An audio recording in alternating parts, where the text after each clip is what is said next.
Welcome to the Michigan Golfer Show. Join us each week as we explore the people, the places, and the events that shape our great game.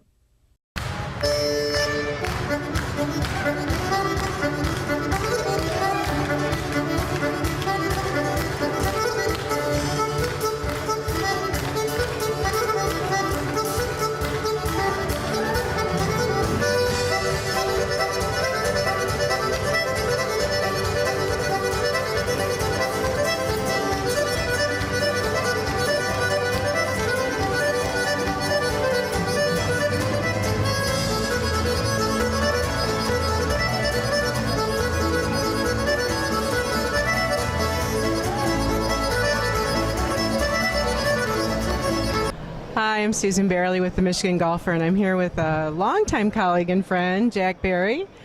Hi, Jack. Thank you, Susan. Yeah. We were just talking a little bit about back in the day. I mean, you've been a legendary writer. You worked with both daily newspapers, correct? Right. Detroit News and the Detroit Free Press.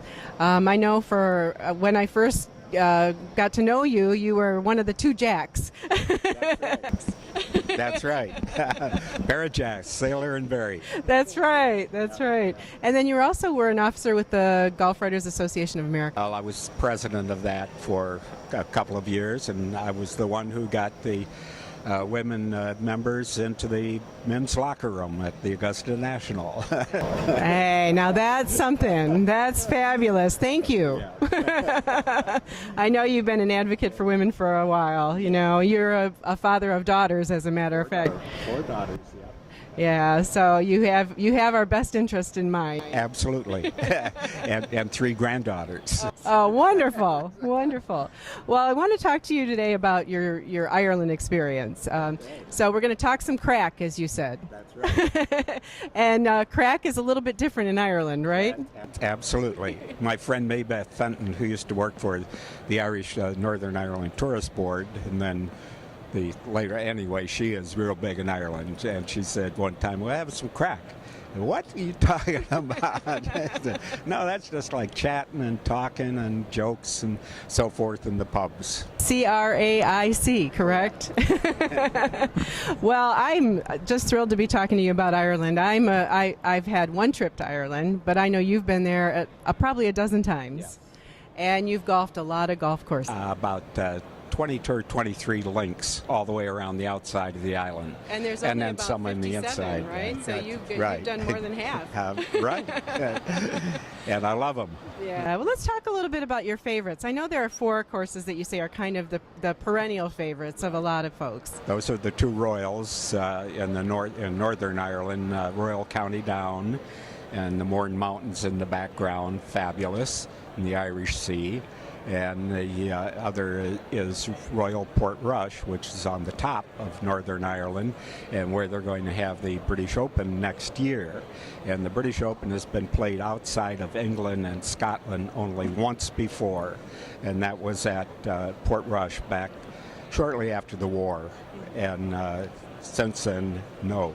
But they've done, it's a wonderful golf course, and they've had some of the British Senior Opens have been played there, and so all the American guys have, play in that too, and so they've been working for it, and finally they've got it. Yeah.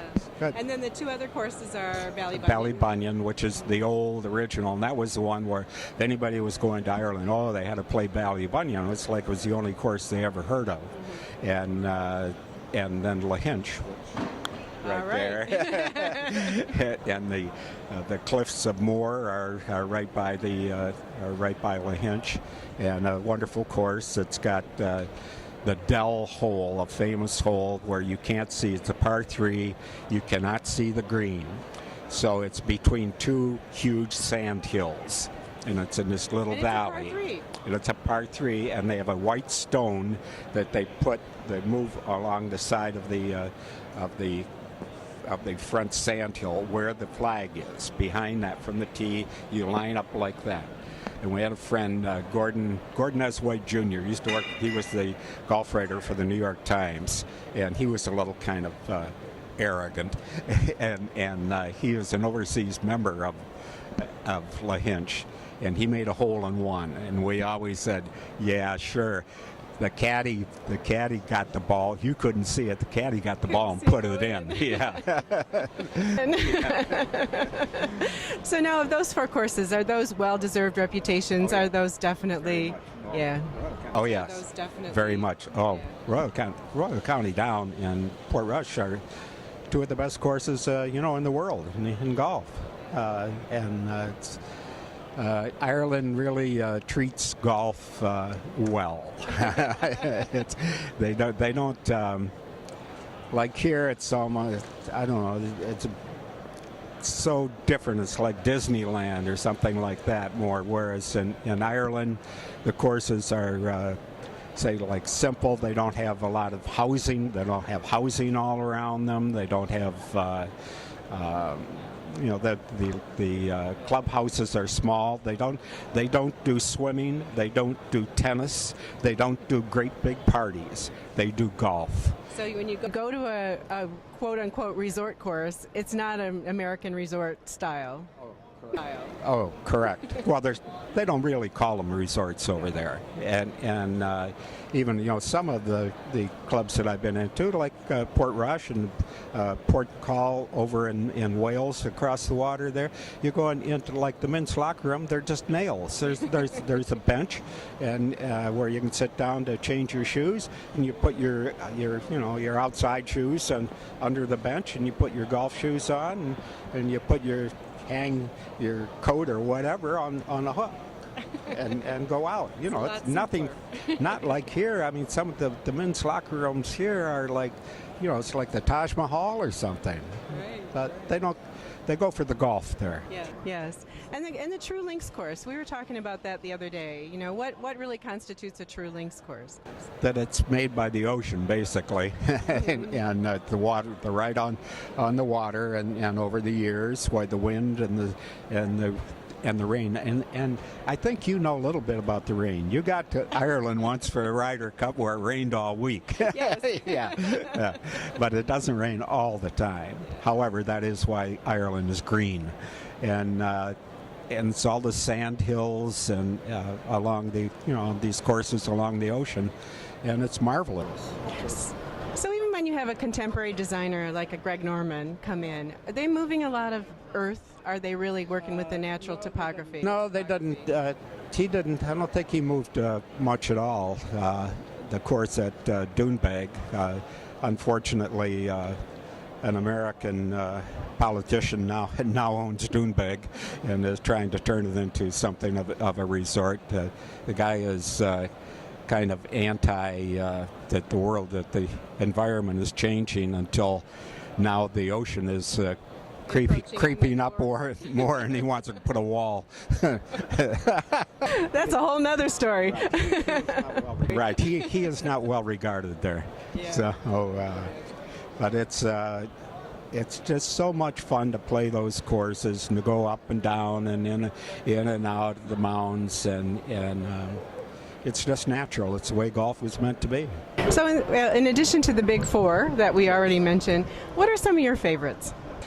Well, I always say you go up the west coast from about Shannon all the way up to the top, to Northern Ireland, and then over the top and down towards the east. So you get Lahinch and Enniscrone and Connemara and Donegal and Belmullet, and then Ballyliffin and Rosapenna, all going up around the top. And then over, when you swing around over to into Northern Ireland, you get Port Stewart, which has one of the greatest first holes in the world. And it's right up, you've got the sea is up on the right-hand side. You look out there, and the kind of a dogleg right, and the green is tucked in between these enormous sand hills. So anyway, Port Stewart, and then Port Rush is over right east of there. And then you've got the Giant's Causeway, which is this great natural wonder in the ocean. And the town of Bushmills, which is on the River Bush. And they make a nice little drink there, a little liquid there. Bushmills. You've toured there too, I Yes, take it. yes. Yeah. How was the tour? Distillery, like the oldest distillery in the world, and and it's wonderful. And then a little farther east from that, or you coming around and down south of Belfast, is Royal County Down, and that's another spectacular, gorgeous golf course. Now, when you golf there, is it difficult? Is it difficult? You know, generally, how would you rate the golf? I mean, if an average golfer were to go, Well, you walk. Number one, you walk. There's a few places they might have a couple of carts, but it's almost like you have to have the doctor's permission or something to use it. And it's and everything.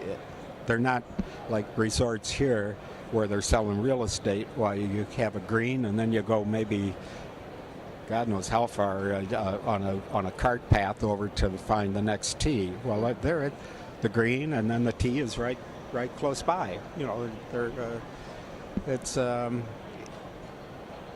I like to walk. You like so to walk. yeah, so it's not like if you have to have a cart, well, you won't enjoy it. well, I think walking keeps a golfer. Absolutely. It really is a different experience, and a good experience. it's fun. It just and the land there is just so gorgeous. I mean, it's so beautiful. The whole country. It's not real huge. As I said that the Ireland. The population is only 4.5 million, and it's spread out. You have all these nice villages, and there's only two big cities really, is Dublin and Cork in Galway, and in the north it's Belfast is the biggest city. So spread out, but a lot of wonderful things there. It's Now, very- you've driven there and you've been driven, I drove most of the time. yeah. And you've mentioned, I think, in one of your other programs that it wasn't a matter of how far, but how long it takes you to get somewhere. Absolutely. And why do you say that? Because they are twisty roads. They're 2-lane. Hardly ever find a shoulder. So if you have a problem or anything like that, you just get it over as far as you can. But there's no, and the cars generally are smaller, and the twisty roads. I love when they paint on the road slow, and then dead slow, and then you better be creeping to go around there.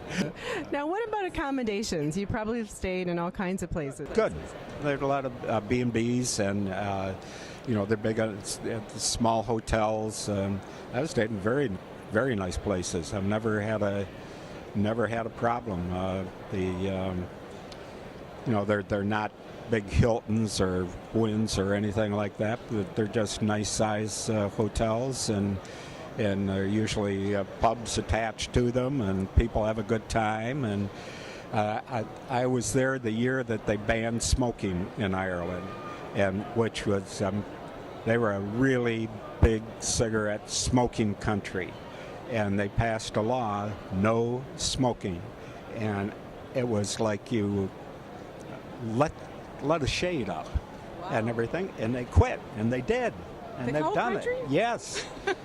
That's hard to believe. And they've done away like with plastic bags, like you get a Kroger's or Myers or something like that, groceries.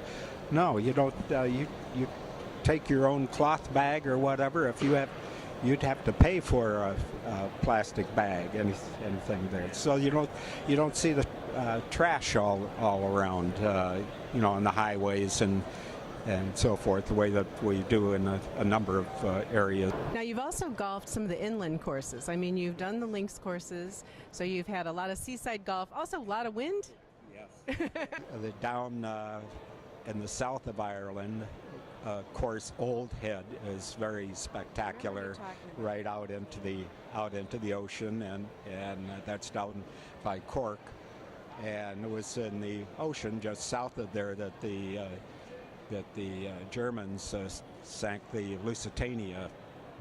Was it 1914 or whatever, with all kinds of Americans on there, and eventually that did get America into that war later on. But The ship was not just a passenger ship. They were carrying a lot of munitions to Europe, and that went down. There. Yeah, very much. A lot of history. But that's the Ring of Kerry is over west of there, the southwest part of Ireland, and that's spectacular driving all through there. The Ring of Kerry. That's just driving all through the country. It's wonderful. Yeah. Well, I really appreciate you sharing some of your favorites about Ireland, and certainly as an Ireland man right here. I love it. The top of the morning and everything else. Thank you very much, Susan. It's been a pleasure. I'm here with Jack Bairley, Susan Bairley reporting for Michigan Golfer.